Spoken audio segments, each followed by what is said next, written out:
The Hiligaynon word paagi.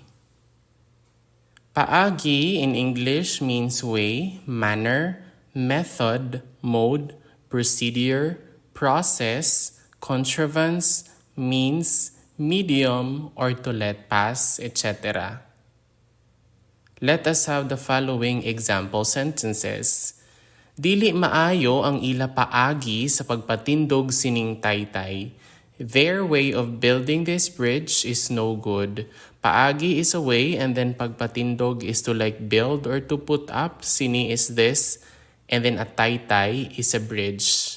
So dili maayo ang ila paagi sa pagpatindog sining taytay. Paagyon mo lang ang mga tawo sa imo duta. Let the people pass through your land. Paagyon or paagihon, that means to pass, and then a tawo is a person, and then the mga makes it plural, so mga tawo are the people. So paagyon mo lang ang mga tawo sa imo duta. Sa sini kuno sadto nga paagi. So in one way or another, somehow or other, or by some means or other, or by hook or by crook, anyway, at all events in any case. So sa sini o kon sadto nga paagi. Sini is this, and then sadto is that or another, and then paagi is like the way. Sa sini o kon sadto nga paagi.